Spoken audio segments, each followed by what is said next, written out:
Haven't heard it out here. We live? She raised 2 thumbs up. All right, 2 thumbs up, then we're rolling, huh? All right, good evening. I'd like to welcome you and call to order the June 17th Port Orchard City Council regular meeting. And I'd like to remind us in the actions that we are about to take of our guiding principles. Are we raising the bar in all of our actions? Are we honoring the past but not living in the past? Are we building positive connections with our community and outside partners? And is the decision-making process building a diverse, equitable, and inclusive community? Please stand and join me in the Pledge of Allegiance. I pledge allegiance to the flag of the United States of America and to the republic for which it stands, one nation, under God, indivisible, with liberty and justice for all. Right, we have a published agenda. Councilmember Rose Pepe, would you like to propose an amendment? I would like to propose 2 amendments. The first one is on consent item E, excusal of Councilmember Diener for business reasons. Okay. So, And- one at a time. Sorry. Is there a second? You're right. A motion by Councilmember Rose Pepe, a second by Councilmember Trineri to excuse Councilmember Diener for business reasons. All in favor, please say aye. Aye. Anyone opposed? Hearing none, the excusal has been approved. You have a second one? I do. I would like to move the discussion item marketing strategy up after the consent agenda because I know that Josh has a family and I'd like to get him out of here at a reasonable time. Wow. Second. Motion and a second to let Josh go home early. Maybe he doesn't want to. Wants to stick around. That was harsh. Okay, any discussion of that? No? All right, all in favor of the Josh Go Home Early plan by moving discussion on item A ahead of our business items. All in favor, please say aye. Aye. Anyone opposed? Did he pay you? That's not something he should answer. So Mayor, I would like to move forward to approval of the agenda as amended. Oh, I would like to move. sorry, I apologize. That's okay. No, That's all right. apologize. You were on a roll, but I was. I would like to move consent agenda item 4C to business just for discussion. Okay, Second that.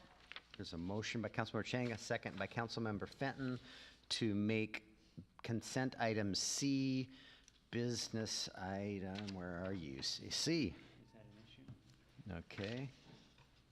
Business item D. Oops, I'm in the wrong category. You're right. D, business item D, code enforcement.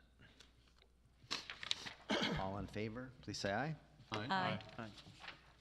Anyone opposed? All right, that has been moved to item D. Yeah. Huh? She's just downstairs. She She'll was- come up. Yeah, she'll come up. Yep. She's likely stalking us on Zoom.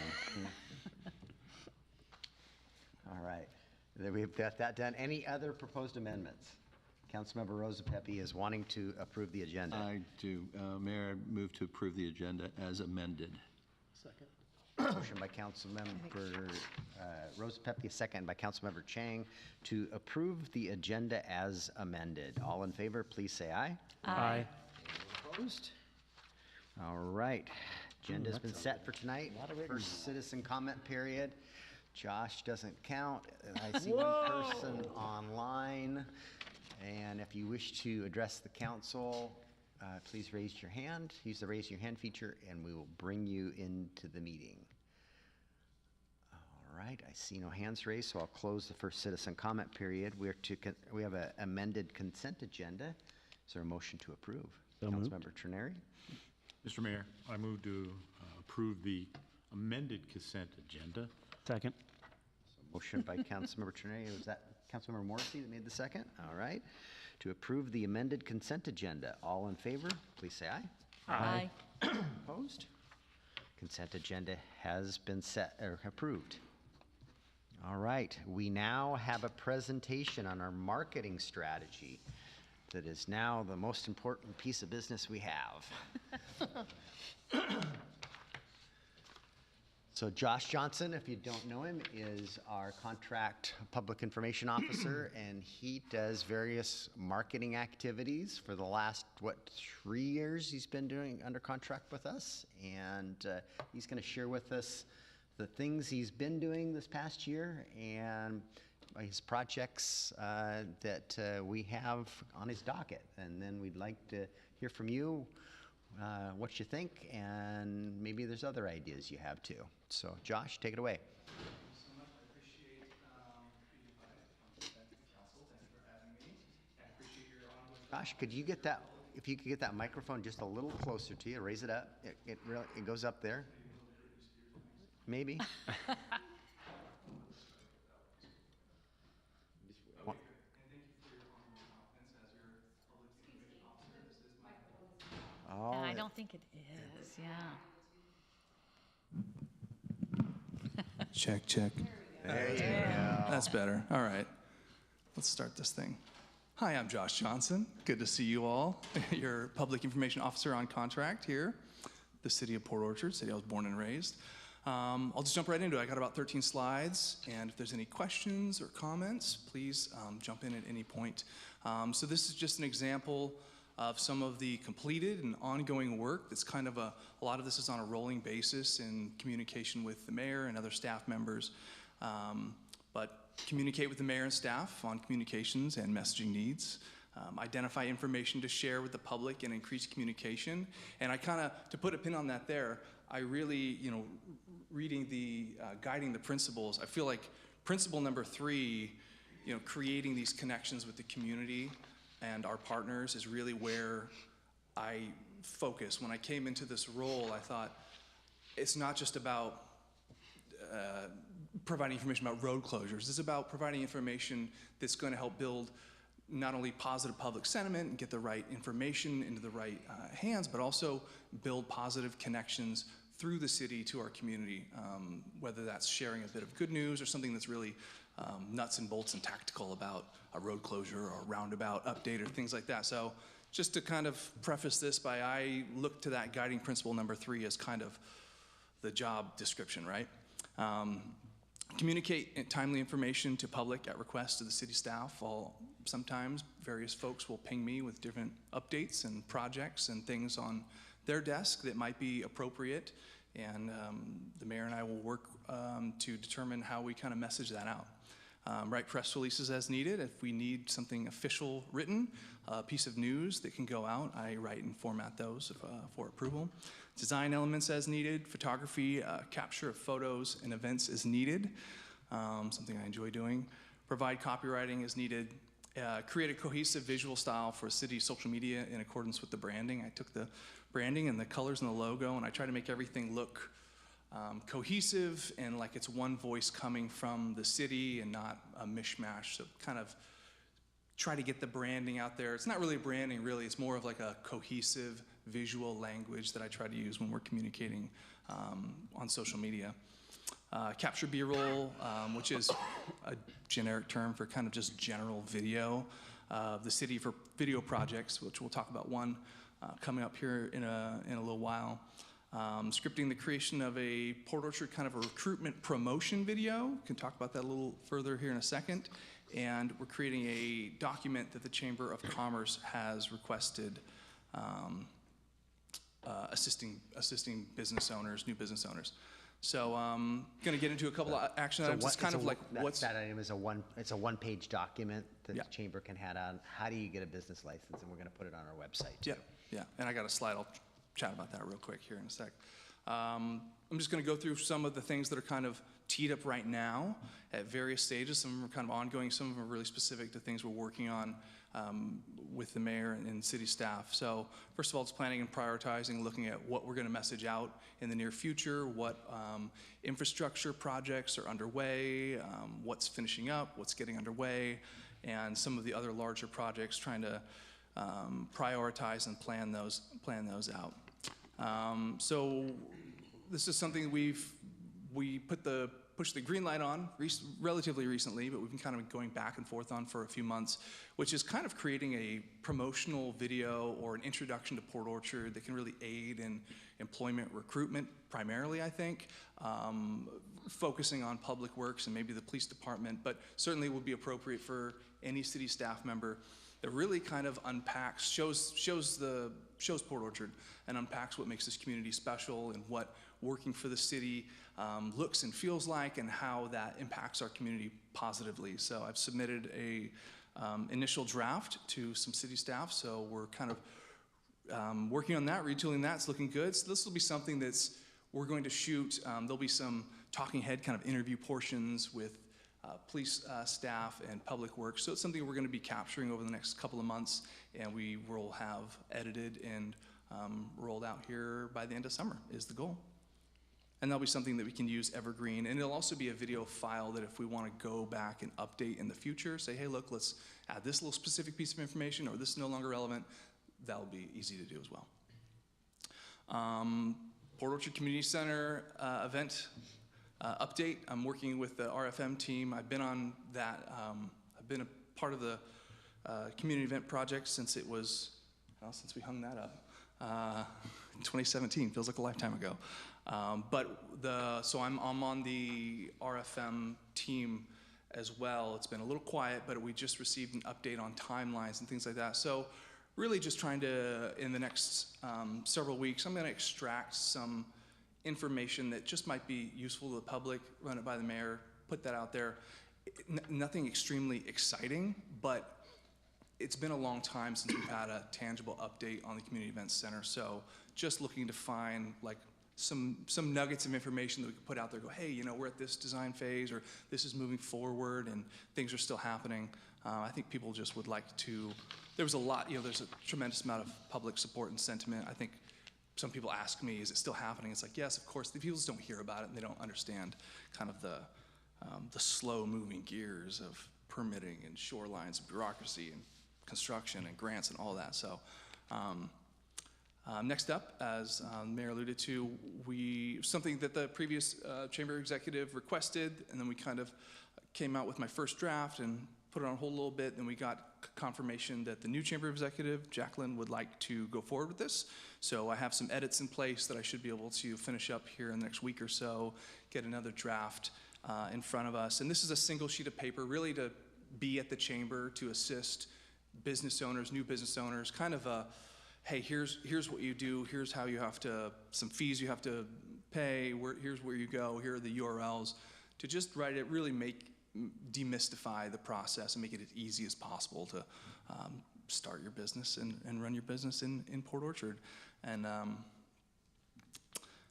next up, this is a big one that takes us into next year, is begin to plan and create a Bay Street construction public messaging strategy and engagement for business owners and key stakeholders. Had a great meeting with Chris Hammer yesterday, and I was really just asking all those nuts and bolts questions. What's it going to look like from where to where? How many months? So I can really get my head around the whole project, and it was extremely helpful. And we talked about other infrastructure projects as well that I will message out through social media throughout the summer and whatnot, updates. But next steps is Mayor and I will have a meeting with Port Orchard Waterfront Alliance in the next month or so, formerly POBSA, now POWA. And just get their feedback, meet with their executive team and say, hey, here's what kind of it's looking like, it's what's shaping up. And really, my goal isn't just to get the information, because there's a lot of trepidation with business owners, but I think once they get the information, it's going to be a lot less scary than people might imagine it being. But my goal is to actually have it be a net positive and us to come out of this, especially since it looks like that closure and that construction is going to run into the FIFA celebratory season that we're going to see July 2026. We got some great ideas about how to actually leverage that into a win and have that road closure be, potentially activated in a way that is for the public good. But my goal isn't to just, my goal is to get understand the issue and then understand how we can get all of the stakeholders, all of the business owners, especially on our Bay Street corridor, but really everybody, the accurate information, and then put together a full spectrum marketing and messaging plan that isn't just specific to this one construction item, but is really will be a campaign of civic pride and a campaign of pride for our local businesses, and something I hope will kind of roll over and not just be about, well, golly gee, we're gonna have construction for X amount of months, but really kind of start a momentum and marketing movement on supporting Port Orchard, loving Port Orchard, and honoring and supporting our local businesses. I'm talking a mile a minute. Let me know if I need to stop or if you have any You're questions. doing great. Can you tell a little more about your social media outreach? You mentioned that. Yeah, I'm gonna, in just a Got few slides. more we're gonna- slides. Let me get through Yeah, the yeah. slides, and then we'll do questions. The next, you're following right along with me, thank you. So I think I already covered this. Meeting with the Port Orchard Waterfront Alliance, discuss these things, and also with Jacqueline at the Chamber of Commerce to get her feedback and come up alongside and really kind of work as a coalition to market and message these things out, and then ask for their support as we push this information out as well. On that note, Chris Hammer had a really valuable piece of information that he was on he worked for Bainbridge Island during their Winslow Way construction. And Winslow Way, if you know, it's a super bustling business district, really beautiful. Well, they shut down their road. They had a year-long construction project. And so he had some valuable insights, but also felt that the Bainbridge Island Downtown Association has some valuable insights on how they messaged it out, what worked, how public responded. And he said that it was really extremely effective, their marketing campaign. And then when they looked at the revenues and that there really wasn't much of a dip due to their positive marketing campaign. And I have a great relationship with Bainbridge Island Downtown Association, thankfully. So those are relationships I can call upon. So I'm going to have a meeting with them and just kind of pick their brain and see what Port Orchard can glean from their experience. Real quick, I'm putting together an updated Port Orchard photo asset library of images that my wife and I have captured over the last several years. And I've shared something in the past, but this is going to be a lot more robust. And it's images all over our community, and that's something that the city can use at any point, whether it's a print material or social media or website images. I just really, I want them to be used, so I want to make sure everybody has them and they're available. We're in this FIFA strategy planning. I have another hat that I wear that is with FIFA marketing and messaging as well, but it's on my mind as the information officer and as a Port Orchard local to make sure that we're constantly folding this in and making this, million people or however many people are going to travel to Seattle, and then we anticipate tens of thousands will make their way to Kitsap County, and a lot of them will Airbnb here and things like that. How do we make this a really net positive for our community, our restaurant owners and business owners? And I just threw this in here because this is something I periodically do as requested, is usually once a year or something like that. We need to put out a community survey. So if there's something we're going to do this year, that's still to be determined, but I can run surveys and then provide the follow-up documentation on public sentiment and various issues. So to Councilmember Chang's question, here's kind of just a glimpse at the 30 to 60 day social media messaging, what we're looking at right now. And also there's kind of a rolling, things pop up, say, hey, can we put this out? Or there's a news item here, or there's something happens here. Mayor had the good idea to do a new business opening appreciation. Just celebrating the new businesses that are coming online. Every month we also do a certificate of occupancy business listing, which is kind of a more high level, like, hey, welcome to these businesses. The new business opening appreciation would be something that's a little bit more of a specific appreciation of a local business. I'm going to put out the fireworks public safety regulations in the next week or so. Got to let people know what they can and cannot do in the city of Port Orchard. Based on the information I got from Mr. Hammer yesterday, Marina Lift Station construction completion update. Going to share that graphic once again with more information just to show people that the lawn, the public plaza, getting people, you know, it's going to go from this, what we've been seeing, and really get people like, hey, it's coming online in July, and then by August-ish, being very general with our timelines always, give people a look at what's coming up. I think people are really, I'm excited to see it, and I think people are really going to be appreciative of the information and the reality of this lift station and the lawn and the viewing plaza that's going to be there. I always like to communicate when I hear about some of these grants that the city gets.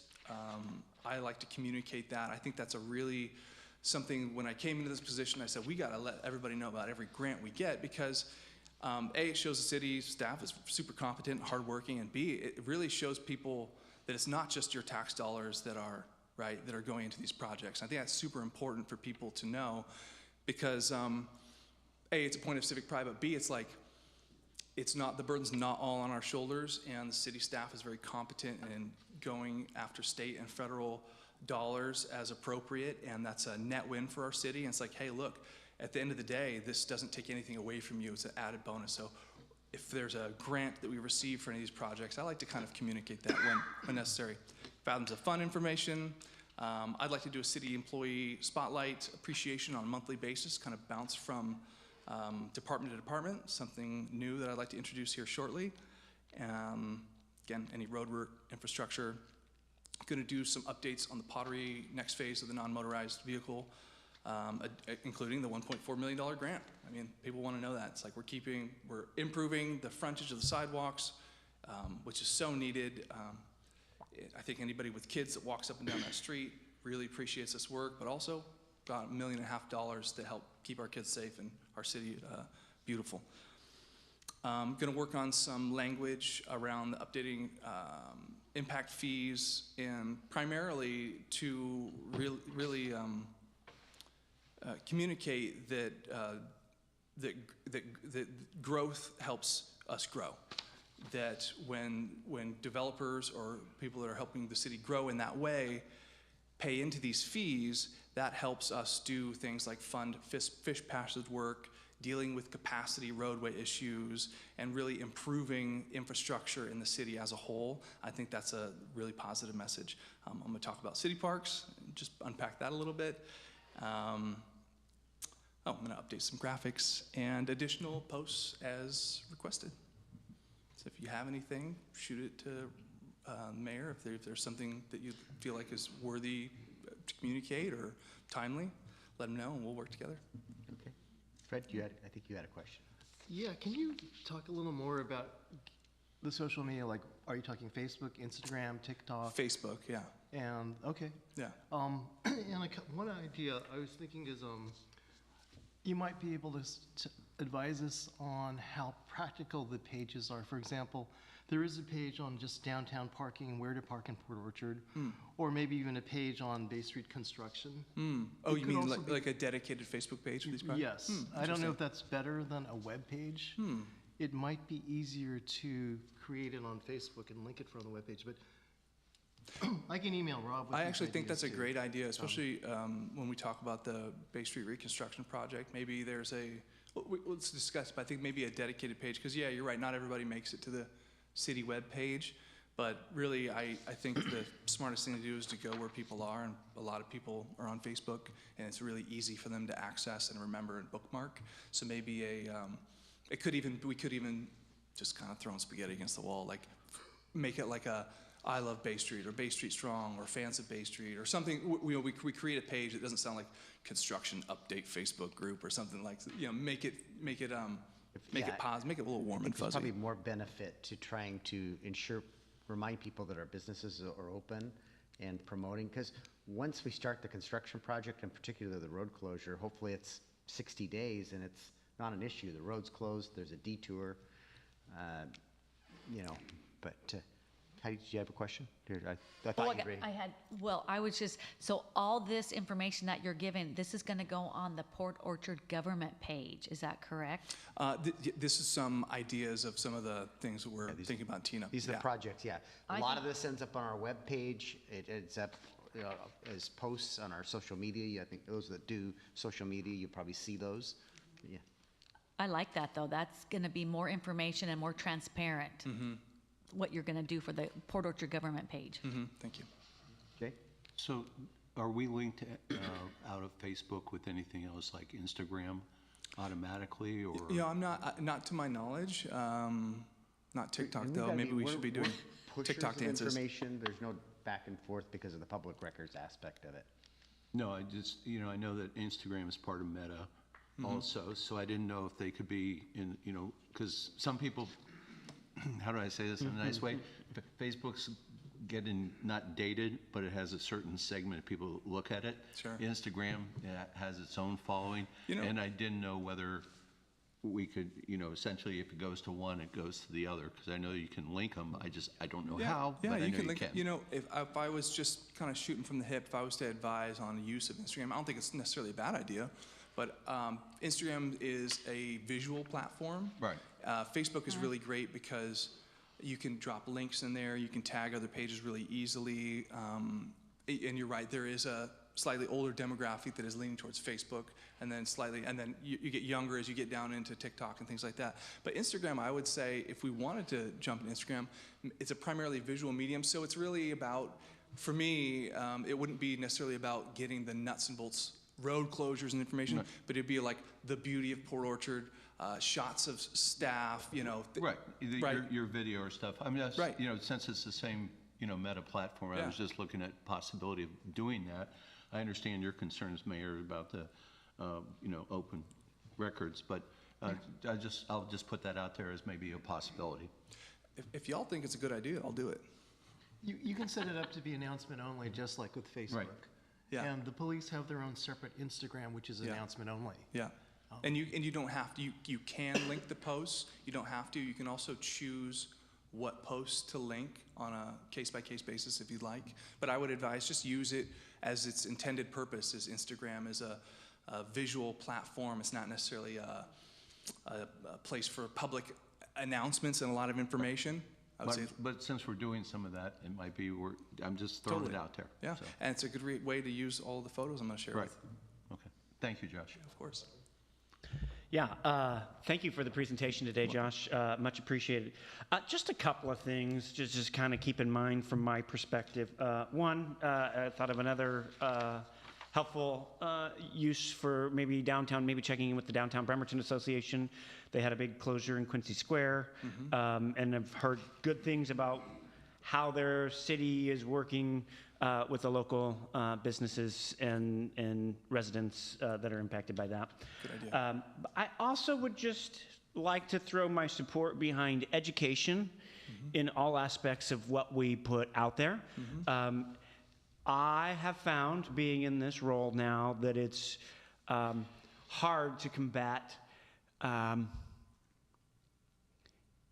I don't want to say inconsistent, but incomplete information, right? Absolutely. And so I think education, this is a great tool for the folks to understand what the city of Port Orchard can and or cannot do, Sure. right? And or how other things are coming into play, right? So I happen to love diving into comments on wherever That's that dangerous. platform may be. It's very dangerous. I highly advise, if you're going to do that, do it right before bed so you can turn it off and walk away and not give that to anybody else. But so just one earlier today, right? Before coming into this meeting, I happened to find one on a Port Orchard page around the park that's being built in Gig Harbor up Yeah, near. I saw that. Did you see that one, right? And so are you a comment guy? Do you I dive try into not the to be. comments? I mean, I read them, but yeah, then my blood pressure goes up. My doctor said It that's can, not right? But as long as you know that, don't let that do that to Yes. yourself. I think it's also great for me to know how to interact with people, right? Totally. So that's just, it's an education piece for our residents, because they say, well, the city of Port Orchard would never do that, and the people, Right. the elected officials, this, that, and the other. Right. Okay, great.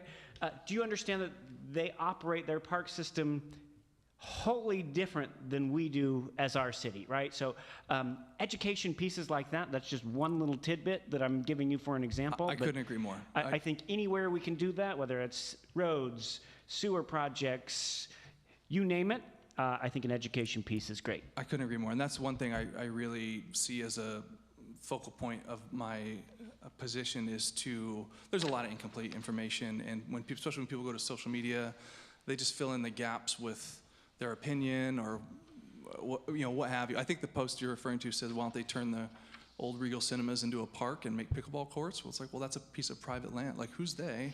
Buy it and do that. That's a great idea. But yeah, great. So if there's topics that you feel like this really should be unpacked or something you see, I actually think that's really, really great. Be reactive in a positive way. If we're seeing something like a big chain where it's like there's a lot of misunderstanding, maybe bring that to Mayor and then he could bring, and we can figure that out. But we need help kind of with getting those eyes on it. So yeah. Go ahead, Mark. Yeah, Josh, hey, thanks for everything you do. You know, I've seen a huge improvement in information provided by the city to the public since I've been on council.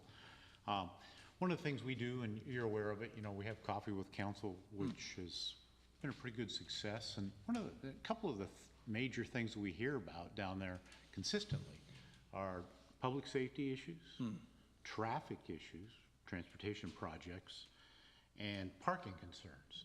So if we can kind of make sure that we're focusing on dealing with those real concerns that are coming from our public directly to us, I think that'd be even more beneficial than we already are. But I really appreciate how far you brought the city and the communication business to this point. I think the citizens are very happy with it, but the more the better. Yeah, absolutely. Thank you. Thank you, Josh. Appreciate it. Thank you. Thank you. Go enjoy that family. All right, let's get to our business items then. The first of which is business item A, adoption of an ordinance for middle housing. Mr. Bond, this is you. Yes, good evening, Mayor and members of council. Before the City Council is an ordinance amending the development regulations in Title 20 of the Port Orchard Municipal Code. The amendments implement the 2024 periodic update to the comprehensive plan and ensure that the city complies with various new housing mandates, including but not limited to laws concerning middle housing and accessory dwelling units. The ordinance has the unanimous recommendation of the Planning Commission and has been reviewed previously by the Land Use Committee and the full City Council at a work-study meeting. Ordinance highlights include allowing at least 2 housing units on every residential lot in the city, allowing at least 4 housing units on every residential lot in the R2 zone, allowing up to 6 units of middle housing in the R3 zone, and continuing to allow no limit for density with apartment buildings in the R3 zone, allowing 2 ADUs per lot when there's a detached house present, ensuring that design standards for middle housing and ADUs are no stricter than for a single-family detached house. There are organizational improvements for usability, and we've revised the parking standards to comply with a recently passed law ahead of the required mandate, which is tied to population, which we're not quite there yet, but we will be in the near future. Failure to adopt the required middle housing provisions by June 30th of 2025 will result in the Washington State Department of Commerce's Middle Housing Model Code automatically applying in Port Orchard. This would override local zoning regulations and remove the city's ability to implement locally developed regulations designed to satisfy Port Orchard's needs. One amendment to the ordinance that affects the McCormick Village Overlay District and was distributed via email to the council on Monday concerning the minimum ground floor story height in the commercial area of McCormick Village. The proposal would reduce the minimum ground story floor height from 12 to 10 feet in this area of the city. The change would apply only in the McCormick Village Overlay District, and it would allow the use of a prescriptive construction method in the IBC, which limits ground floor story height using wood construction from 11 foot 7 inches from floor to floor with 10-foot studs. And so there is a suggested motion on the dais if you wish to insert that language that has been provided. Otherwise, you can go with the original motion. And the staff recommendation is to approve the proposed ordinance amending Title 20 as presented with consideration of the requested revision to the McCormick Village Overlay District. Thank you. Questions in particular about the McCormick Village piece? You have a question or you want to make a motion? Both? Either way? Yes. Mr. Mayor, I move to approve an ordinance amending Title 20 with an additional amendment to POMC 20.28.225, parentheses 2, concerning minimum ground story height in the McCormick Village Overlay District as presented by staff. Second. Motion by Councilmember Morrissey, a second by Councilmember Fenton. Go ahead as a motion maker. Thank you. The question, so aside from the overlay, Did anything change from, because I did not take the time to read everything from when we saw it at study session? No major changes. Thank you. Councilmember Rosa Pepe? Mayor, I move to adopt an ordinance approving. We have a motion on the floor. Oh, that's right on that one. Yeah. Sorry. I got You were so passionate, I thought we moved it. No, we have a motion and a second on Second, the floor. yes. Related- So the motion takes care of the McCormick Overlay District and the model code. Is that Oh, correct? then Yep, that I so- didn't know. Councilmember Fenton? Yes. Now, I know this is all for McCormick Woods. Will this be adopted in any other area? It's only proposed in the McCormick Village Overlay District for now. I wasn't aware of this prescriptive method of construction, but I think the difference between like downtown Port Orchard on Bay Street is that we're really trying to encourage 2- and 3-story buildings downtown, and you can't use this prescriptive method except for 1- and 2-story buildings. And so I think that we want the higher ground floor height because it's going to lead to the type of construction that supports additional stories. I also think that on a main street where there's more traffic, having higher ceilings is probably more desirable compared to the village, which is on a plaza and has a little bit different feel. Everything's more low-rise in the McCormick Village Commercial District. The housing units are only 2-story. The commercial is mostly 1-story with a little bit of 2-story. And so it's just a lower scale, lower profile type design, and I think the 10-foot limit is something that probably makes sense here, and it's going to be more cost effective for the developer.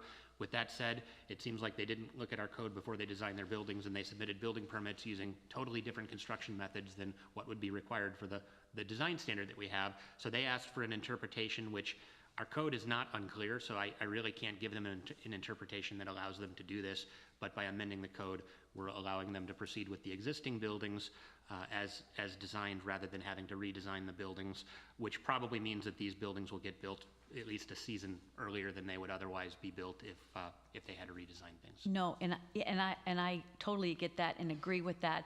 And the downtown, down on Bay Street, I was just curious maybe if this comes in another plot or another area, would that, I guess we'd have to bring that back up to This is another only construction. for the McCormick Village. Right, but if we say yes to McCormick, will we say yes to another developer that's not right downtown?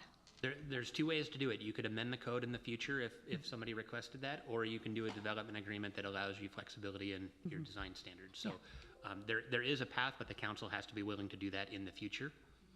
Okay, thank you.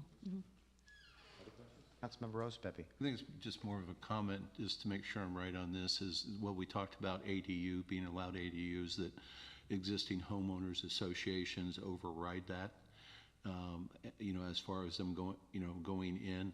So it's kind of saying, yes, we allow ADUs, but homeowners associations can block that. Correct. Well, the city doesn't enforce any Right. HOA covenants. We Right. would issue the permit, but then it would be a civil matter between the homeowner and the HOA if the homeowners association didn't allow it. But I believe state law, at least for now, has carved out any HOAs that existed prior to a certain date do not have to allow ADUs. Yeah, and I think that's important to note. But they could. That's interesting. Yep, they could. Go ahead, Councilmember. Yeah, thanks for all the hard work. I had a conversation with a planning commissioner, and they were all on board with the middle housing stuff, so I think that's excellent. Back to kind of Councilmember Fenton's line of questioning. We'd be open to making an exception, and would you see another area of town where this exception might work as well? And the reason I ask that is I really like the idea of having that little bit of commercial right where it's located in the McCormick Village, and would love to see more of that throughout town. I know we've kind of gotten into these zonings where historically, all the commercials in one area and all the residential's in another area, but I think it makes sense when they're a little more intertwined like this one's being designed. I think many of our other areas, though, like Ruby Creek or Bethel, we're getting that commercial and the residential, but we want it as a mixed-use building, which is going to require Them to be steel higher. and concrete and That's why I'm asking, higher would there construction. be another spot in town that might, I don't see it right now, but The only scenario where I could see it So first of all, I believe the standard, I'd have to double check the code. I think it only applies to designated storefront streets. So we have storefront streets, we have varied streets, and we have landscape streets. And so that applies to only the storefront streets, which is Sydney Avenue in the Ruby Creek neighborhood. It's downtown Port Orchard on Bay Street and a couple of the side streets. So it isn't as expansive as applying to all buildings. I think in strip malls, it's totally appropriate to have 10-foot ceilings, and I believe the code allows that, but I was trying to pull it up to verify that what I'm telling you is correct. But I think strip malls would be the answer. Yes, if it's totally car-oriented, it kind of defeats the purpose of having the high ceilings. Yep, I think so too. Just a reminder to council that we do set policies, so we can amend as needed. And it's up to a developer to come to us and say this would like to build, not so much for us to where do we see it, because we do have a lot of mixed use in our zoning. So I don't want to go down that rabbit hole of saying what if. No, I just wanted to make sure I we were understand. We're open. Yeah, we are open. Yep. Yep. Go ahead, Ray.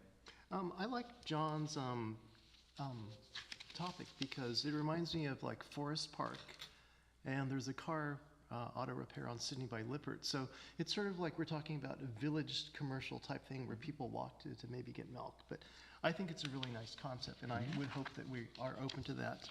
Strip mall doesn't sound quite as nice as village commercial, though. It has different connotations. And Nick, I was wondering if you might be able to give us a tour of the McCormick Village area, maybe when it's more developed, because Heidi and I went and looked at it, and it was just not really clear what was garage, what was not. Yeah, the village is just dirt right now. Yeah, and we saw a lot of buildings that were sort of mystery two-story buildings, and it would be nice if we could get a tour when it's more developed. Yeah, the buildings you're seeing are the houses and the detached garage with Yeah, the it was- ADUs, with the ADUs It was- ADUs over Yeah, the it's top. really puzzling. All right, And I did find the answer I was looking for. So for single-story shopfront and mixed-use shopfront, it is, all areas would have to be 12 feet. So we could look at relaxing that in other districts, but we would want to tailor it so that it's probably not on storefront streets and only in other areas. And we can certainly look at that. And I probably could have taken 6 more months on this code, but we have a deadline and we're trying to get to the finish line. and we're meeting it. Right, you'll be voting on adoption of the middle housing ordinance. All in favor, please say aye. Aye. Opposed? Hearing none, the ordinance passes.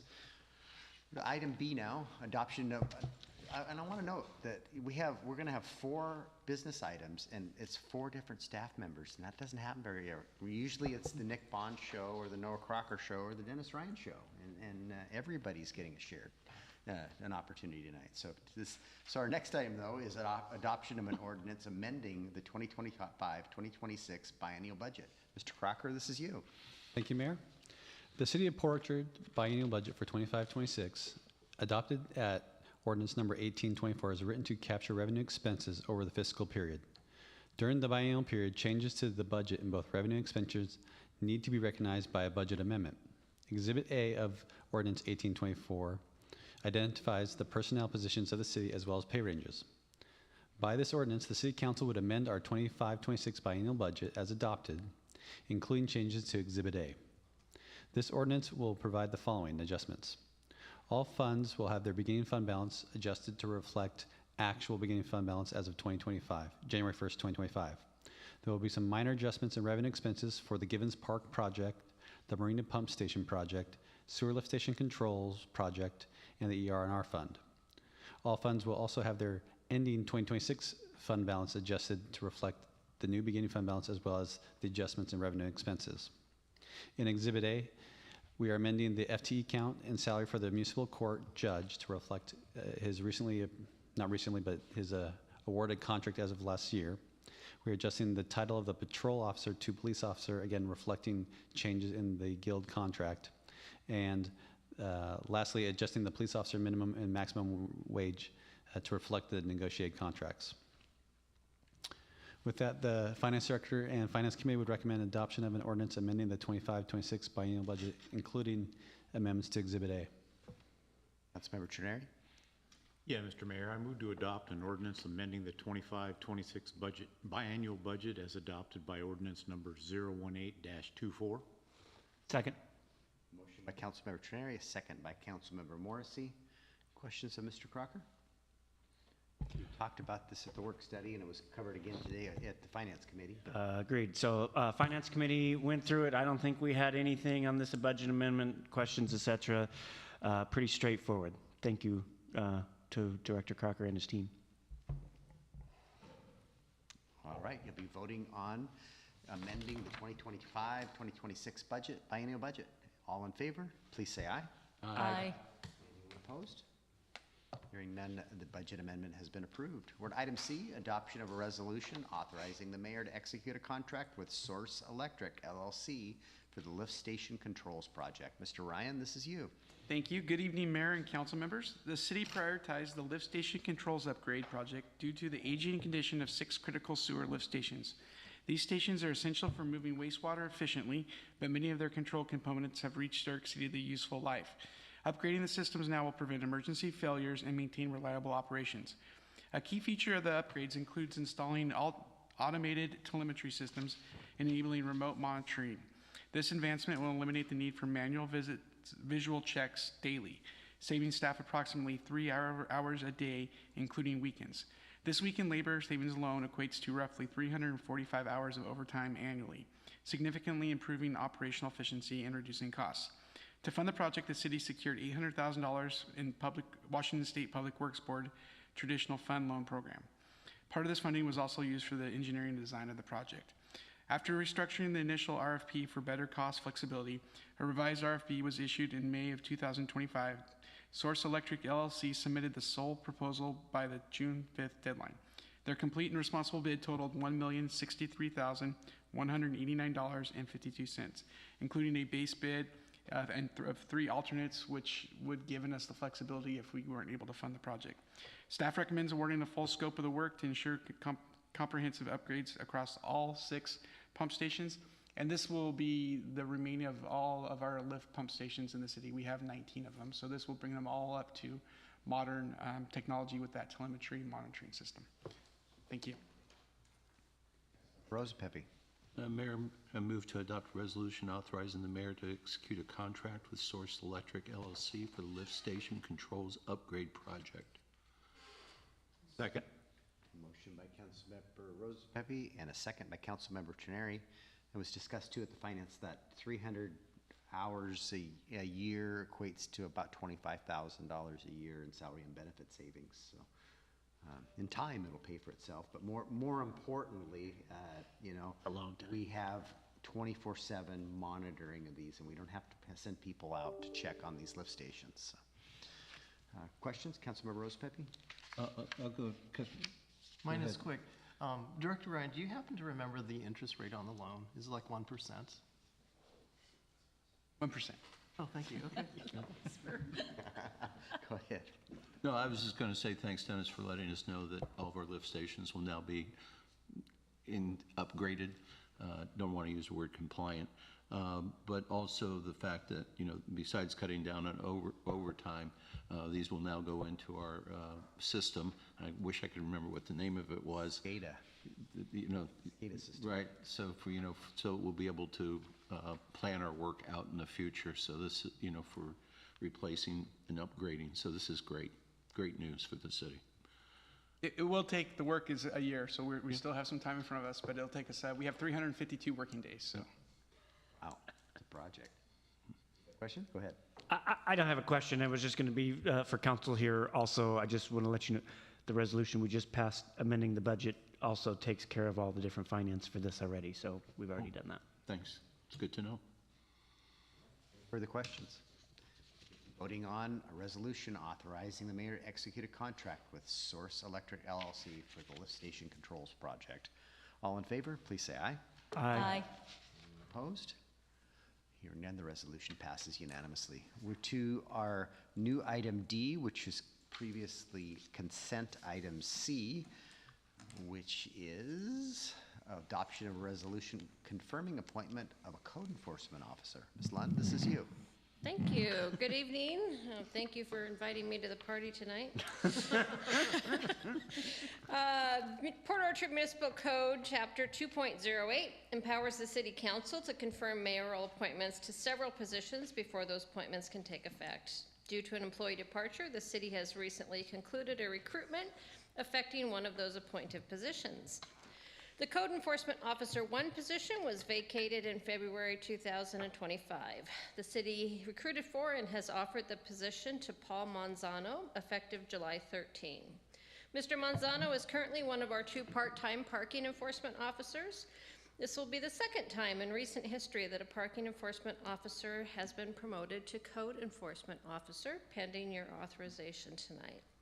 Attached resolution requests council confirmation of that appointment, and that is staff's recommendation. Councilor Chang? I move to adopt a resolution confirming the mayor's appointment to the position of Code Enforcement Officer 1. Or is that I? It's a 1. It's a 1. Okay. Second. By Councilmember Chang, second by Councilmember Morrissey. So this helps our capacity in code enforcement, but until we get the other position filled, we'll have some capacity issues in parking enforcement now, because we stole somebody that's very good in parking enforcement to be our code enforcement officer. So, but well-deserved promotion for Paul. He's done a great job for us in parking enforcement, and this is a great promotion for him. So, Councilmember Chang, did you have any questions? Yeah, can you tell us a little more about his background? Has he done other than parking enforcement type stuff? Director Bond is the manager of the position. He might want to respond to that. Yeah, I don't know the details of all of his employment history, but I know that he worked in, he's from Hawaii originally, and he worked in public works and parks maintenance in Hawaii for a long time. And now he also, in addition to working part-time for Port Orchard, he works for WashDOT Ferries. And so I think he works on one of the boats periodically. And he's been a good employee for the last 2 years, and I think he takes his job seriously. And this will be the second time we've promoted a parking officer to code enforcement. The last one was working out great until her husband was transferred to California. So I expect this to continue in that trend. He knows all the streets, knows how to get around the city, and that's, when he gets a complaint, he'll be, have a leg up on anybody that came to us out of somewhere else. So, other questions? Go ahead. Yeah, well, I think it'd be also important because we're also getting a lot on media and people talking about on Saturday code enforcement. The city's, that's kind of a hot topic. So maybe you can explain more to why we did more on Saturday with the marina and all that, just so when people hear this. Council member, that's not part of this at all. We're I thought that might be important for the people. not part of this. Maybe later, but yeah, this is related to confirming a parking enforcement officer. I get Code that. enforcement officer, Code- yes. He just happened to come from parking enforcement, Well, yes. yeah, it could be maybe discussion. I think she's concerned about Maybe the on- parking enforcement. Yeah, Okay, so bring that to what, you're saying like a work study or something? Go to the Not order. certain, but it's not relevant to the topic at hand. Go to the order. Discussion I'll topic just later. take an opportunity to ask Director Bond, I'm just curious, what is ramp-up time for somebody? I mean, parking seems pretty, fits in this box. There's a lot of code. What kind of learning curve, does he? Well, we have a parking or a code enforcement 1 and 2 position. So there's a senior position, and Christine, our code enforcement officer, came from a management position in code enforcement, supervising multiple officers. So she's a great person to mentor an entry-level position. I think the job description, as written, is a very entry-level position for code enforcement, and so you don't even necessarily have to have a background in code enforcement. It's we're really just looking for the right personality type for being able to do that work, because you have difficult conversations. Initially, there's a lot of the temporary sign enforcement. So when signs aren't, one day a week, they're spending a half a day going around picking up signs, and they're doing a lot of posting of notices. When Christine will prepare the notice, they're actually running it out there. They're going out and doing, kind of assisting in code enforcement as much as anything. So it's a good opportunity to learn and to train a second person to, potentially fill that code enforcement 2 role someday. Thank you. Other questions? All right, you'll be voting on, find that, the adoption of a resolution confirming the appointment of a code enforcement officer. All in favor, please say aye. Aye. Anyone opposed? Hearing none, the appointment is confirmed. All right, we will, with business items are complete, let's go to council committee reports. And economic development and tourism. Got a discussion item, Mr. Mayor. We have a discussion item. Mr. Bond, I bet you still want to talk about traffic impact fees. Thank you for catching that. Well, Jay messed me up when he pulled the one out of there. I got marks everywhere. Go ahead, Mr. Bond. All right. So we have been talking about transportation impact fees for the last couple of meetings, and at our last meeting, we had done a survey where you all voted kind of on your highest priority projects of how to meet in the middle between alternatives A and B. We had our consultant finalize the draft report. We did catch one mistake, and so I made one change from the direction that I was given because an important project was left off the list on all three alternatives entirely. Fortunately, it was the same value of your one of your last ranked projects on the list that you voted on, and so we swapped them out to keep the fee at that middle ground.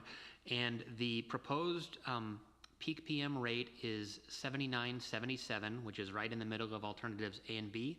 For a single-family home, that would come out to $7,400.98 because a peak PM trip for a single-family home is 0.95 trips. That's about a 27% increase over the current rate of $62.8831, and that's for the peak PM trip rate.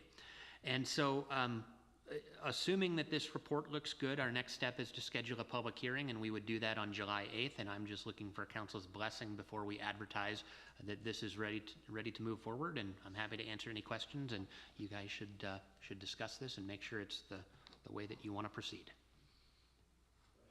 Comfortable with that? Councilmember Rose Pepe? No, I'm good with going forward with this. I think it's a nice consensus where we're at.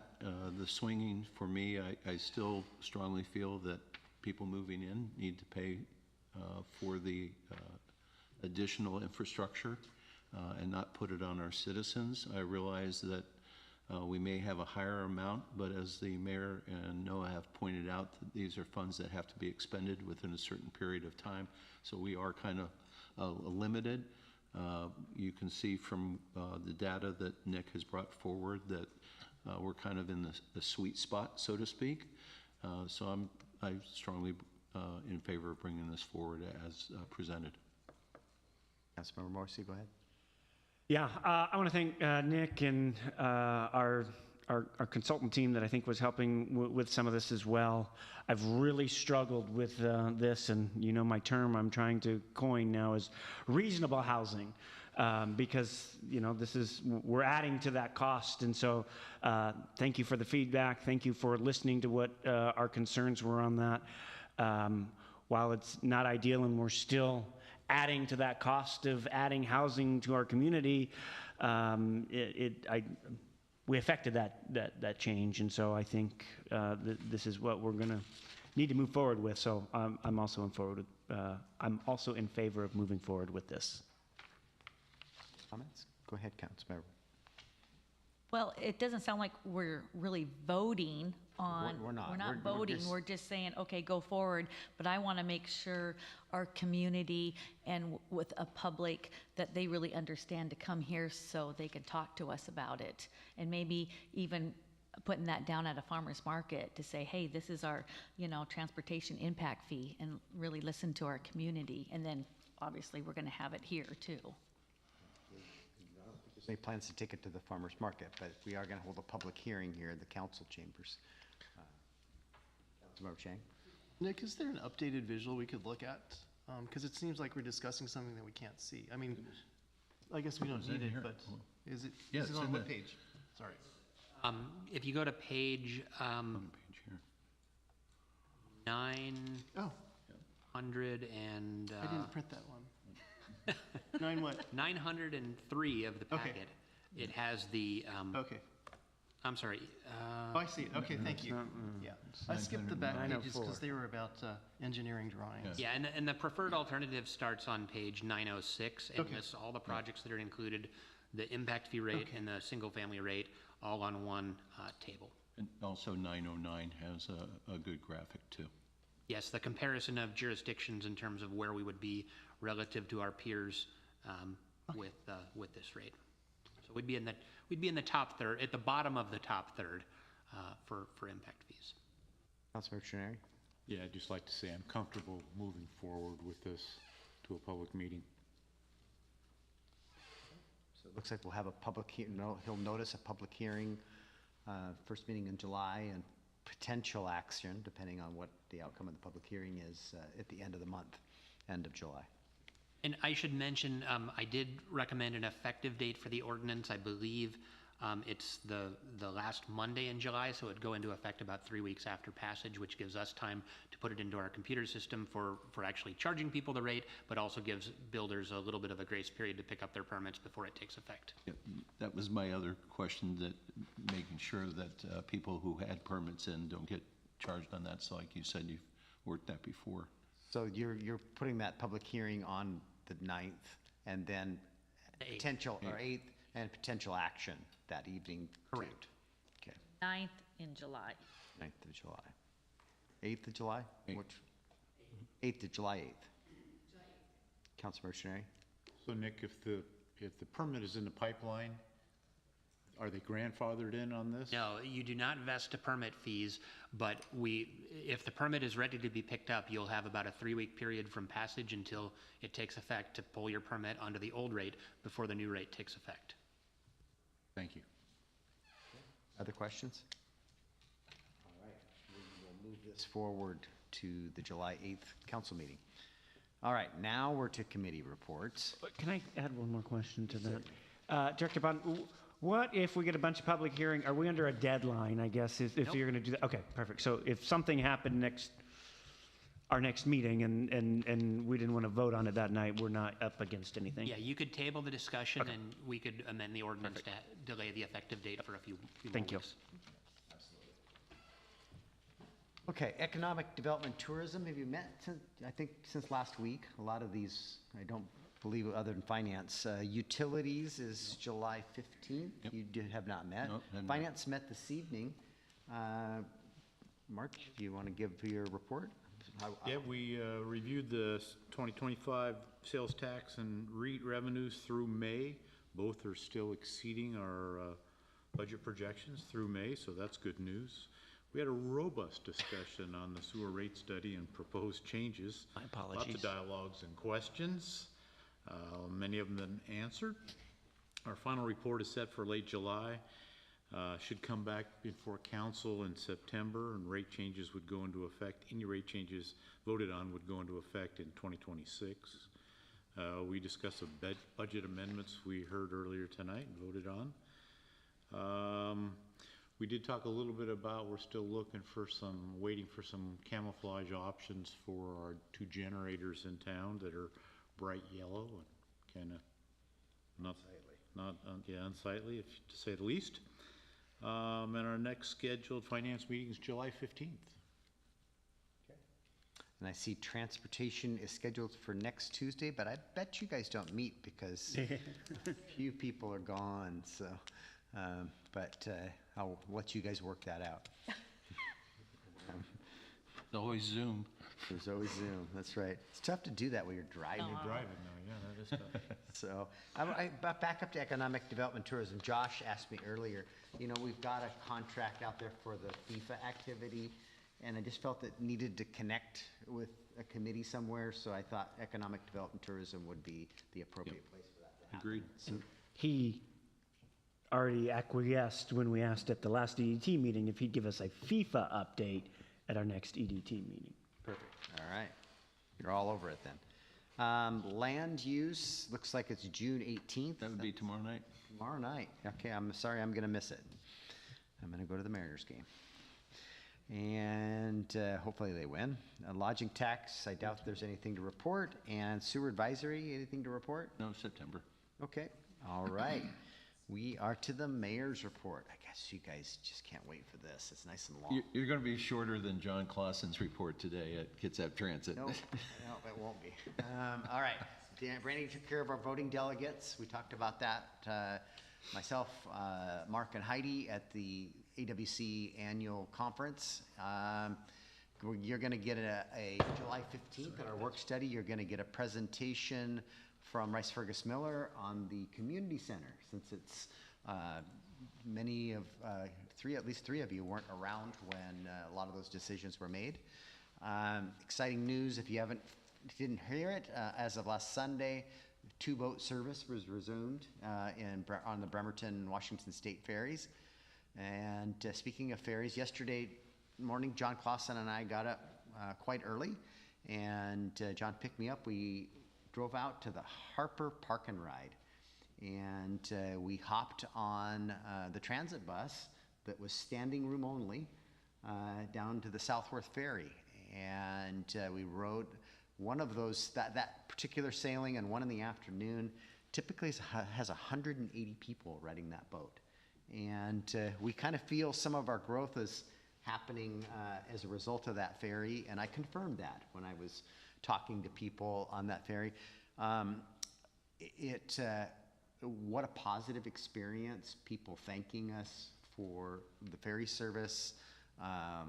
It was a really, really rewarding experience to walk around, talk to people, live in our community, and in the greater South Kitsap area also, and how much they appreciate the fast ferry from Southworth to Seattle.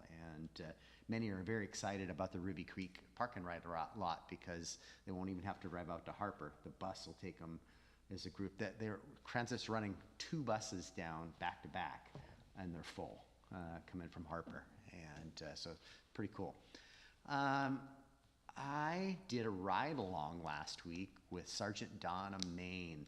And what's crazy is the day before, everybody ran about 20 calls apiece for service, and we didn't have any in my 4 hours.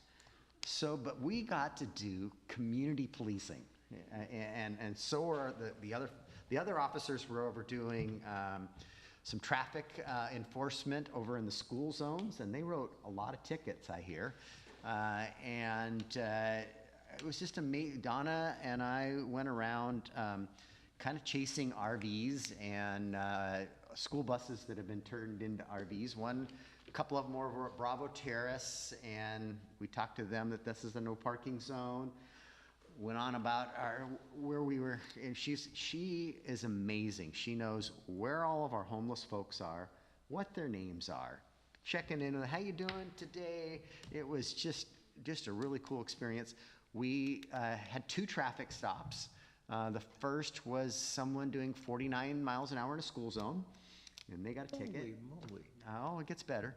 Then we're driving back out towards Sedgwick and Sydney in the Safeway parking lot, and the motorhome that we had asked to leave Bravo Terrace was now parked in the fire lane in front of the grocery store. So Donna went over and chatted with them again about not parking there. So and then it was end of my time, and I needed to get back for something else, and it was her lunch, and we were coming down Port Orchard Boulevard, and this Honda's coming at us up the hill at 65 miles an hour. And Wasn't me. It wasn't you. No, he'd had his driver's license for 2 months. He was 16 years old, and I was sitting in the car, and I watched Donna have a wave her finger a little bit at him as she handed him his ticket. So I encourage all of you to go out and ride with her. It was just a great experience just to see firsthand the amazing work that they're doing out there. So, thank you to Donna and all of our police officers for allowing me to participate. We've got that request from the hotelier at Bravo Terrace that he wants semi-parking there. And after riding with Donna, I really have some consternation with that we have a problem up there with the RVs, and I think it will make it easier. And so I'd like to make you guys the bad guys, if you could. How do you guys feel about, I feel as though our friends in the transportation business might help take care of our problem. What does that mean? It could be self-policed. The folks who want to park their big rig there may help others move on about their business. No. Aren't we going to have a sign that's for like the semi to park there and it's only like early in the morning till whenever and then No, they're it gone? would be for commercial vehicles only. I saw firsthand the behavior that's going on up there, and it troubles me. I would have to go up there and check it out myself personally. And then I guess my other question would be, what would make it different if we did or did not allow that, the behavior that you're seeing? If Because it needs to be enforced one way or another. correct, and it is being enforced, it would be, what the chief had shared with me was now it's a parking violation, and I don't think we could tow for a parking violation. That form of, for something we would write a parking ticket for. Parking in a no parking zone, we can impound a vehicle. Somebody parks where they exceeds the time and those types of things, we would never impound for that. We would just write tickets, and that doesn't seem to be At a what deterrent. culmination of tickets would we impound? I'm going to defer. I don't know that there is a level. Well, then maybe that's. There is a level. there I should don't be. know the exact time frame at this point, but when you have temporal limitations as opposed to the prohibition on parking, there are other elements you have to look at in addition to just the stacked violations. So that's when the homestead exception comes into play. Is the vehicle being used for habitation? We have to do all that analysis. So I can't say every time we will tow at this point because it depends on how we find the vehicle, if that makes sense. But I think guys- typically it's 48 hours. There's some time frame that the law enforcement utilizes. If the vehicle, for example, looks like it's not operable, that time frame is shrunk. If it's missing tires, those sorts of things. But if it looks operable and there's other elements present, then we extend that time period from a risk mitigation perspective. So if I'm hearing you correctly, if we leave it no parking, we can tow them at any point in time? Easier. Easier, Okay, correct. correct, Yeah, okay. yeah. If there's some indicia of homesteading, then we have to add that to our analysis, but it's easier if it's no parking in this area. We could take it to land use if you guys want to discuss it at land use. Bring it on. I'll take it to land use. Okay, all right. My understanding when we brought this up, didn't the hotel or the motel The hotel's asking. wanted that? The hotel is requesting it. That's Yes. there. Should the hotel be I think providing we parking should- for semis, for their own No, customers? they don't fit in there. They won't Yeah, fit but in shouldn't they be, maybe on? there. Well, it wasn't designed for that. It doesn't fit in their parking lot. So they're asking the city to provide parking because they don't have it themselves on their own lot. That would be correct. So, There's that aspect of it too, yeah. So I don't know, So- it's tricky, it's sticky. Important aspect as far as I'm concerned. do you want it, you want it to go to land use to be talked about or not? I personally want to go check it out myself to see what's going on because I'm not getting it. Yeah, you're on land use, aren't you? You're the, Land use, I'll take it. okay. Nick, you got that? Topic for land use. All right. In July, well, I don't think. Yeah, in July. There's no hurry. We want to, work this through a process to communicate back to the business owner. Did everybody get a chance to listen to that meeting summary that AI generated? Wasn't that I emailed you last week, Fred. Come on. It was really cool. So Janine dropped our 3-hour meeting into a piece of software. 2 minutes later, it spit out that 10-minute summary and it was like a podcast. I'd like to use that and put it on our website with a disclaimer that it's AI generated, it's not 100% accurate. But what do you guys think? I thought it was worth. I saw AI and just skipped it, but I should listen to it? You should listen to Okay. it. I think I need to listen to it too. So Yeah. I'd just like to provide my insight. I use AI every day, right? And so I would for me to give that blessing, I would want to see more than one to see its outputs, just because I'm familiar with the meeting, and that kind of stuff, because AI it gets a lot of things right, but then when it gets them wrong, it can be an issue. Yeah, and some of the acronyms and stuff, it didn't get it It wasn't. So I'll tell you what, we'll check back on this and we'll share them internally. I was amazed. All right, and I'll communicate this to Eric because he asked the question about elections costs, and it was like pulling teeth to get this out of the county. So adding something to this November, even though we have elections, it will not be free. It is between, if done in November, whether it's this November or next November, when there's a major election going on, our cost, that's the least expensive opportunity, anywhere from $5,000 to $10,000, and it varies every time, just depending on how many measures and how many things are on the ballot. We have to pay our share of the overall bill. So Eric was kicking around the idea of putting a vote about fireworks on the ballot because it would be the least expensive opportunity to do it. Do you want that on I think the deadline for us to put something on the ballot's coming fast, like in August. Correct. Would you want to talk about that narrow scope of a measure or not? I'm saying no. Okay. First off, if I could interject, Mr. Yeah. Mayor. I talked to a fellow council member in Paulsbo, and what I heard was not a specific overall fireworks vote. It was about one particular public fireworks opportunity that they had shut down several years ago. They were looking for public input on whether the public wanted to reopen or reestablish that show, not an overall fireworks discussion and or survey. Okay. So I will communicate this information to Eric since he's not here tonight. He's the one that asked the question. I was just following up on it, what I was asked. Well, I think the other missing council member might have liked to weigh in. Yeah. But I'll communicate to Scott too, but I'm not hearing 4 council members wanting to discuss this further. So it'll be up to you guys to bring this back up if you choose to.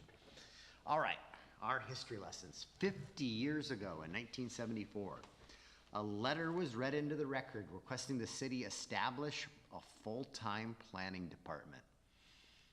Wow, we didn't have one. At some point it happened, but it was actually a planning commissioner member that came to the council and read that. A guy named Art Michelson. There's a baseball field named after him. He was the mayor at one time. Yeah. Okay. Also that evening, local businesses owners appeared before the city council objecting to the city's $15 business license fee. I think we're $35 today, 50 years later. 75 years ago, in 1949, an ordinance amending the amusement machines was adopted.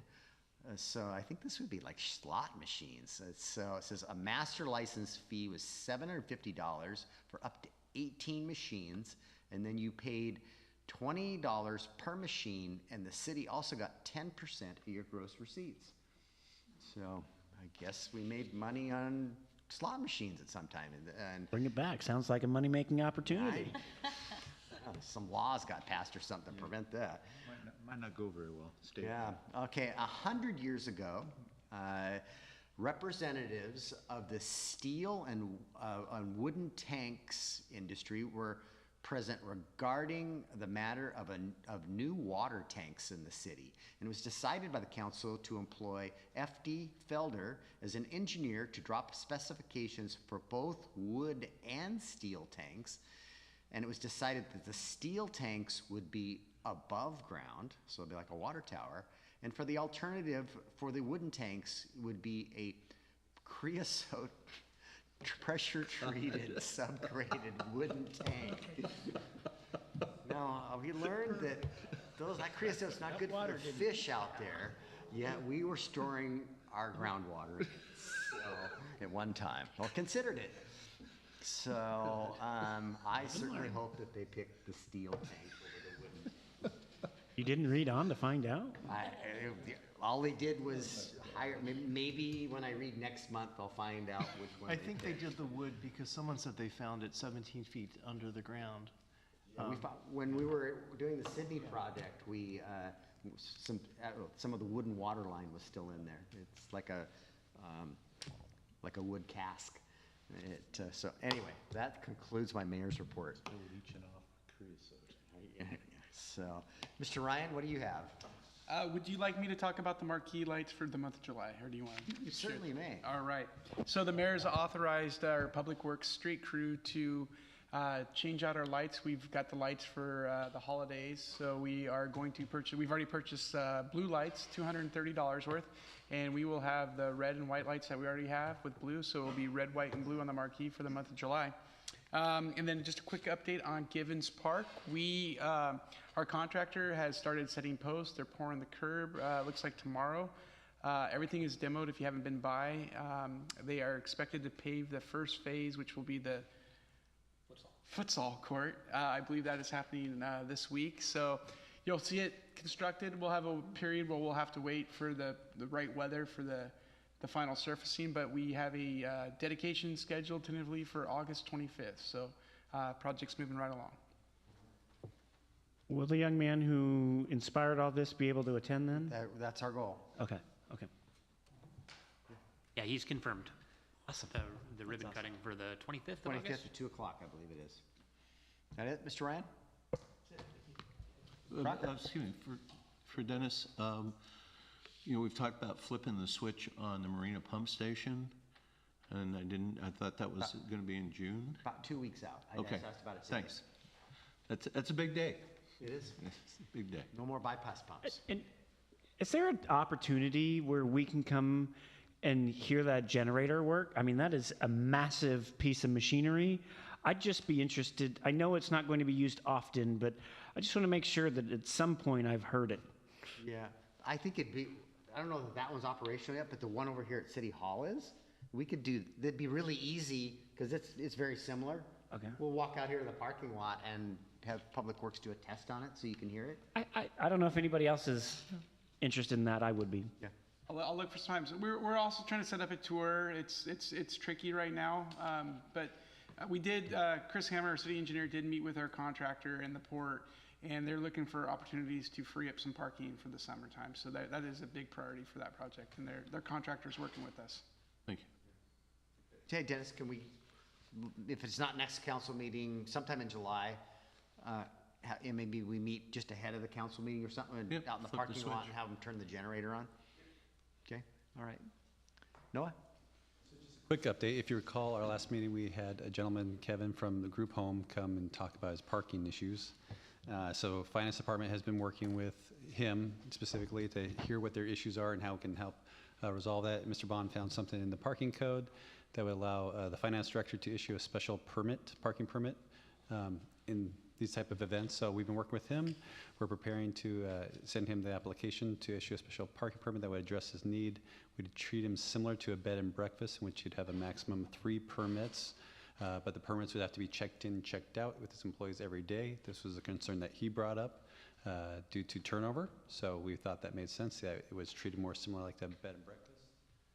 So I think we've found a solution for his issue, and hopefully that's satisfactory. Thank you, Noah. Good work. Mr. Bond? Wow. Charlie, you gonna take his time? Yes, I absolutely will. As I flagged last week, I postponed my topics to this week given the late hour of our meeting last week. So I had 2 things I wanted to flag for you. One of which, and both are simply for informational purposes. There's no action needed of you, but just so that you're aware of these things that are going on. The first has to do with a recent Supreme Court order regarding indigent defense services and standards. I'm not sure if anyone saw this in the news, but our Supreme Court our Washington State Supreme Court issued an order, and we anticipated that this was coming. It had been in the works for quite some time. in response to a study that was undergone about the ratio of cases handled by public defenders who are assigned to assist indigent defendants. And the concern has been a growing one, which is those ratios were getting skewed where these public defenders were asked to represent far more folks than they could actually provide competent legal services to. And again, we've known this process and this project have been in the works for a while, and the study has been ongoing. But the Supreme Court's order is the capstone on that project, and we hear from the Supreme Court in the form of an order because they are making a recommendation to public agencies throughout the state to modify the cap on the number of cases that that public defenders can take on at one time. So the reason this is relevant for the city of Port Orchard is as an operator of a municipal court, you have a contract with a public defense firm to provide indigent services. And I believe we recently approved the contract for the next year. And we knew this was coming. So at the time of discussions about that contract, and I believe we even flagged this for the council when we asked you to authorize the mayor to sign this. The modifications in this ratio will likely necessitate your public defender and all public defenders to increase their staffing loads to meet those new ratios. So where they could at one time get by with 2 attorneys to meet the caseload, they may now need to retain 3, 4, sometimes even 5 attorneys, which will have a direct relationship to the costs that we pay for public defense services, which are something by statute we have to provide. So the upside to this is that the Supreme Court's order gave a long lead time for us to meet these new standards. So we will have to reduce the caseload cap by 10% each year over the next 10 years. So it's not as significant of an impact as we anticipated. We thought they were going to immediately drop and we would have to immediately absorb it, which was almost an impossibility because there simply aren't enough attorneys going into the field of public defense. This way is responsive to that reality. And so the impact will be gradual over the next 10 years, but there will be an impact. And we, Brandy and I, and the police department and the courts, all of us working collaboratively, will be bringing back a new contract for next year in the normal course, but there may be an increase in the cost that you will see associated with this in response to this modification to the cap. So this is a very interesting topic. I'm always happy to chat with it over a cup of coffee if you have questions about it, because it's very nuanced. But I wanted to flag that this had occurred, as you may have seen in the news. Ms. Archer, I don't believe this is going to affect us for a couple of years because there's a number and we're well below that number, and then it goes down by 10% a year over the next 10 years, and it's going to take at least a couple, if not 3 years, before we hit that number. So it likely won't affect us in this biennium. It's very likely in the next biennium, though. That is an optimistic way to look at it, possibly, yes. It depends entirely on your vendor. So your public defense vendor is also serving other public agencies in the area. So whether they need to bring on new staff, we do have a guarantee for the next year. I believe that contract only went a year. It was all we could get him to sign. So there may be some modification, but you're absolutely correct, Mayor, that the actual cap does not affect us, but the practical implications of the larger move. His need to hire more attorneys and pass that cost on to us could very well happen. Yes. For overhead, for additional paralegals, all those costs that go into running a law firm. Looks like you had a question, Councilman. Yeah, where did the Supreme Court propose this funding come from? Great question. There is a very unfunded mandate. No? So one of the few things that was not cut in the budget is the relatively robust public defense grants, which I believe your city and your court are currently applying for. So there is funding still available. I don't know. I doubt that it was increased, but they didn't cut it, so that's a positive. So yeah. Perfect. The second topic I wanted to touch on briefly was I had been updating you throughout the legislative session of issues that were relevant to you. And now that the legislative session has ended and we've had the opportunity to take a breath, there are a number of laws related to public records that will be impacting your public records officers and your volume of work associated with public records, which, as you know, we cannot even touch a recovery related to the amount of money we spend processing public records. And so these new laws, these new modifications to the Public Records Act will have fiscal implications for the city through the work of your public records staff. But I just wanted to touch on a few because they are pretty expansive this year, and I think some of them are of interest to elected officials throughout the state. So in large part, the modifications expanded what we refer to as exemptions under the law. So when a public records request comes in, we view the request, we determine the responsive record, and then we review the responsive record for any applicable exemptions. And that's the information that we are able to redact.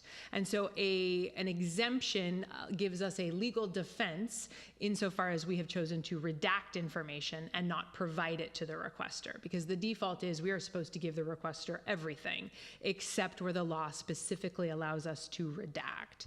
And so the main thrust of my comments tonight are just to flag additional exemptions, so additional mandatory exemptions that were added to the Public Records Act that again will increase the load of work for your public records officer.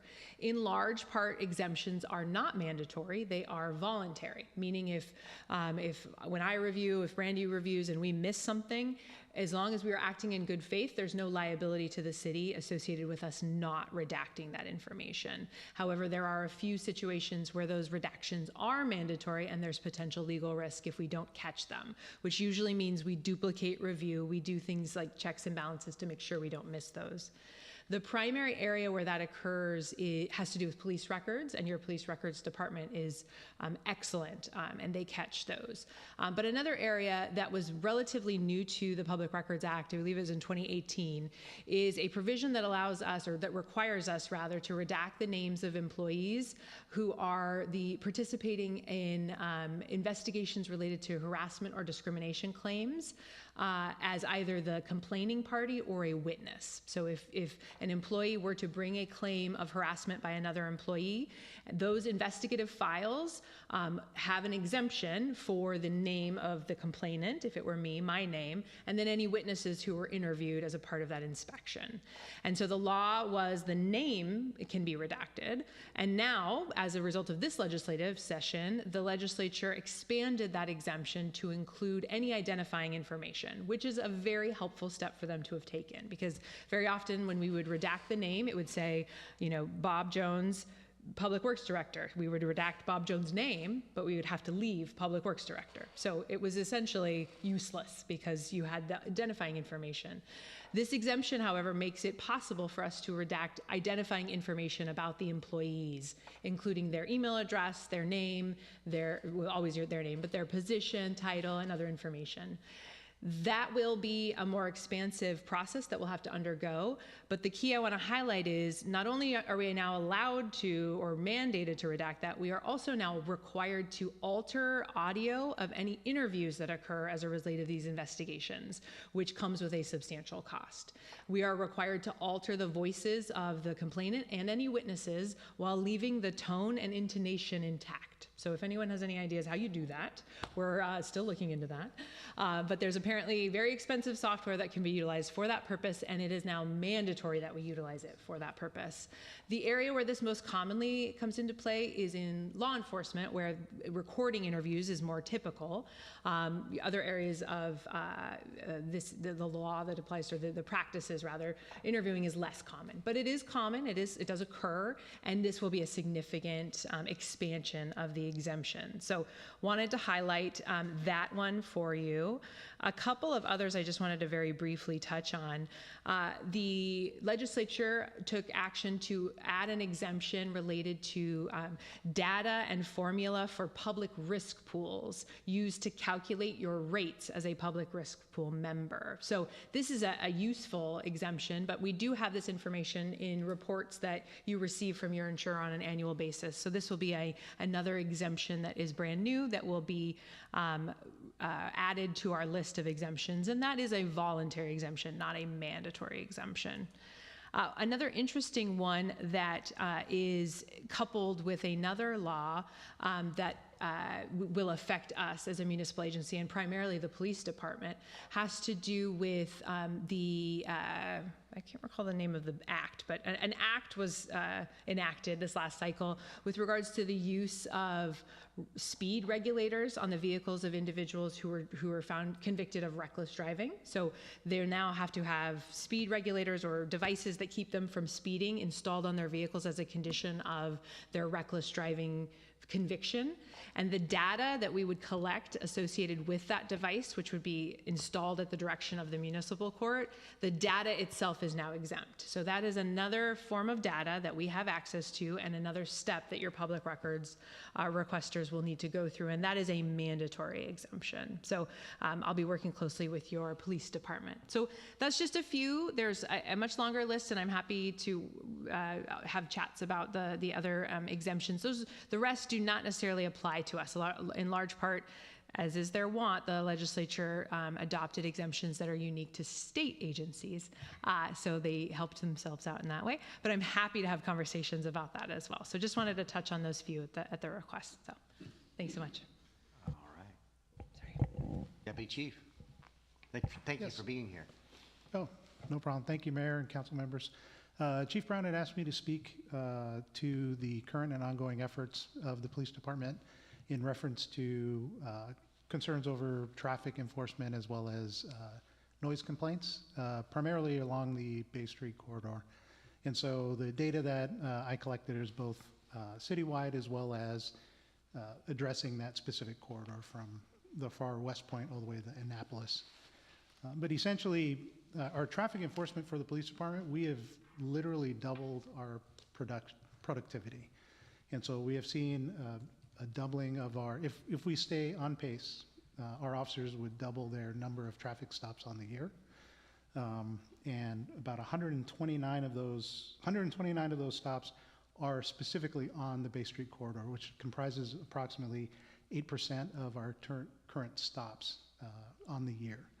So the correlation between that 8% is roughly 10% of our accidents within the city occur along that same Bay Street corridor.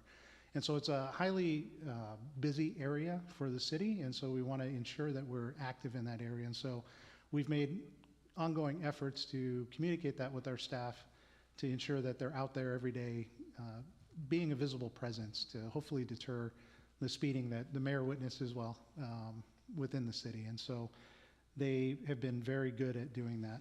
Overall for the city in 2024, we saw a roughly 9.9% drop in traffic collisions citywide. If we keep on this current pace, I anticipate we'll see a similar drop in 2025 from 2024. And so we're very hopeful that that is the case. Obviously, we want to impact the quality of life for our citizens and protect them from potential hazards like that. When it comes to the noise complaints, we have been very active. We've had 39 total patrol checks just along the waterfront area specific to noise complaints. Over 75% of them occur at nighttime hours. And so our personnel are out there. That's primarily when the issue exists. And so we've communicated that to our night shift and graveyard officers to have a visible presence out there. And so they are doing that. Is that just this year, Deputy Chief? That is from January 1 till current. Thank you. Additionally, we've received 20 total complaints in that same corridor. Only 7 of them are related to motor vehicle noise or engine noise from that area, and then 7 calls for service in reference to individuals, people actually making noise. And so as a representation of that, our officers, night shift officers, have been hanging out in the area more frequently. And as an illustration of that, we had some reckless drivers, individuals that were creating a nuisance. They were basically patching out and running their tires, skidding around. And two of our officers were able to initiate or attempt to initiate traffic stops. Unfortunately, the vehicles eluded, so there are more significant criminal charges going down the road. Those same individuals were identified in incidents also in Bremerton, so it's an ongoing investigation that we and Bremerton PD are currently involved in. Yes? A quick question. So I know the port had put up their signage. So is that helping us with the enforcement of that area? Yes, it's believed that's going to assist us quite a bit. The Port of Bremerton did sign and post their signs for the trespass issues, and so that gives us another tool in our pocket that we can hopefully leverage to gain compliance from those individuals that are causing the problem. Thank you. No, I appreciate that, and so will the neighbors, what you guys are doing for especially the after hours and the night shift for the police officers. Will we get data on like how many tickets that you might be giving out to the people down in the marina? So specific to the marina area, we can pull that data. I don't have that exact number now. I can tell you on the year, we have essentially equaled the number of citations that we issued in all of 2024 at this point this year. And so the active enforcement with the speed grant and such, we have speed grant emphasis. We've had 3 of them so far, and that will continue along with DUI emphasis throughout the year up until September.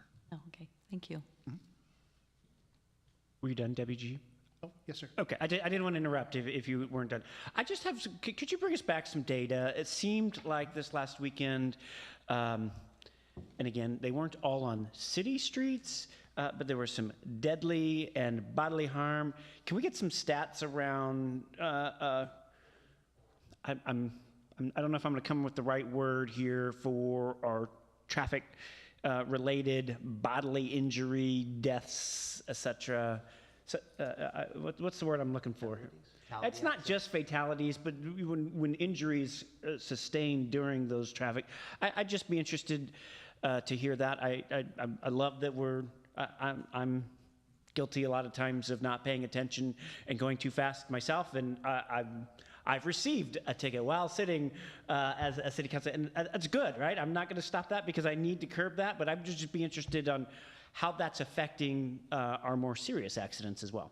So I can't speak to, I do know some of the numbers so far. Oh, nice. So when it comes to injury traffic collisions, we have seen similar reduction, approximately 10% reduction in the injury traffic collisions, and we anticipate that trend to continue throughout the year. There's a direct correlation between the amount of enforcement versus the amount of injury traffic collisions that occur. And so statistically, you'll normally see that correlation of an increase in traffic enforcement will reduce injury traffic collisions, and we are seeing that trend currently. Other questions? All right. Anything else? No, sir. All right. Welcome back, Brandy. Thank you. Glad to be back. I don't have anything to report tonight. I'm still catching up. Just got back. Yeah, how many thousands of emails? Ms. Lund, do you have anything to report? I do not, thank you. All right. We are to our second citizen comment period. Is there anyone online wishing to address the council? Please use the raise your hand feature and we'll bring you into the meeting. And I see no one raising their hands. We'll close the second citizen comment period. We do not have an executive session tonight, and anything for the good of the order. I have a quick one. Go ahead. I was fortunate last Friday to go to the Kitsap Community Foundation celebration. It was a wonderful evening, and the reason I'm bringing it up is that former mayor, Bremerton Mayor Patty Lent was recognized for her philanthropic efforts. So if you see Patty at some time in your travels, please tell her congratulations. It was a wonderful evening, and the fact that she was recognized was just doubled it. Patty's good people. Yep. Anything else for the good? Go ahead. I'll go after Fred. Go ahead. Okay. Yeah, Heidi and I went today on the Kitsap Building Association bus tour, and we toured 4 developments, not just, the first one was actually on the border between Bremerton and Paulsbo. It's called Royal Valley 166 Acres Project, adding 644 units by 2029. They said one of their challenges was having to get permits from 8 different jurisdictions. The next place was the Blue Ridge Apartments in Bremerton. They're adding 323 garden apartments. Their phase 1 is now complete. They're considering it workforce housing and market rate housing. And they said their 8-year MFTE, and that came up a lot, multifamily tax exemption, made their project pencil out in a semi-depressed area. Then we saw a big rambler on Lily Pad, which is Manchester area. It was a Bob Disney and Associates single-family house. It was going for $879,000, but it was, let's see, 2,700 square feet, and it came with a lifetime warranty, which we thought was interesting. It also had sprinklers, and it had to have sprinklers because there were more than 4 houses on a street with or without a hammerhead. I can't read my notes. He said that their permitting took 7 to 8 months, but construction is only going to take 47 days. This is in the county, not the city. And one of his challenges was having to build a house one at a time because it's a 10-house development. They can only build one after the other. They can't build all 10 at once. Something to do with impervious services. And then the last place we visited was an 1,100 square foot project, Habitat on Harris Court, 3-bedroom, 2-bathroom with net zero emissions energy-wise. And they're moving from a fee simple to a land lease model, so people no longer own the land that they're buying. And one interesting thing that they said was that both Kitsap and the school district waived impact fees on these homes. All right, anything else? Yes, for the good of the order here, the farmer's market was great on Saturday, and also the night market was fantastic. And a lot of people came out for that. And I also want to say this coming 22nd, this Saturday, over at the skate park, the Unity is presenting, it's called Go Skate Day. And they do an annual, every year, and they have bands, so they're gonna have food, and our Port Orchard Rotary helps out with that. And so that's gonna be a really good time at the skate park and it's from 12 o'clock to 5. And then I also wanted just to say too I learned a lot on our bus tour, and it's kind of unfortunate. It's actually 72% of Kitsap County households cannot afford medium-priced homes, and that's pretty high.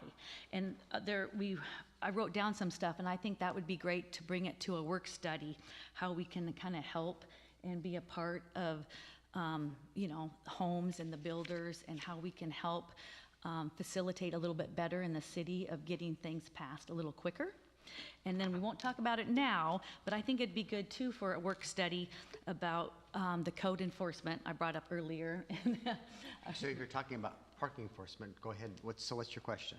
I would like to bring for more knowledge, because that's a hot topic downtown. The people are complaining about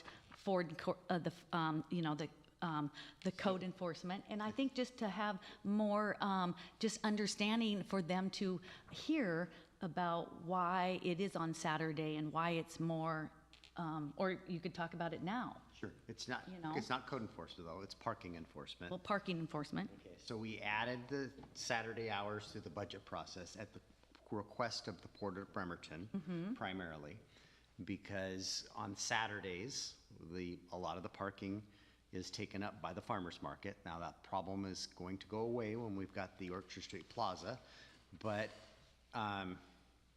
we have a problem with folks not abiding by the parking regulations on Saturdays, and it comes from visitors to the merchants, to boaters, parking on Bay Street or in areas, showing up on Friday night and not leaving until Sunday and parking along Bay Street and other areas. So the Saturday parking enforcement helps us curb that behavior and making sure that the boaters are parking where they're supposed to be parking, which the port has that area where they've raised the parking fees on. And those folks that have that park in the marina have their pass are exempt from those parking fees. So it was at the request of the council that we fund that position by the request from the marina. The Port of Bremerton, that we have Saturday parking enforcement to curb the behavior that we were having related to people not following the parking regulations. Right. No, I understand that too. But also the merchants who maybe later or something we can talk about to help the merchants, because how where would for you them to propose? move, or where can they park?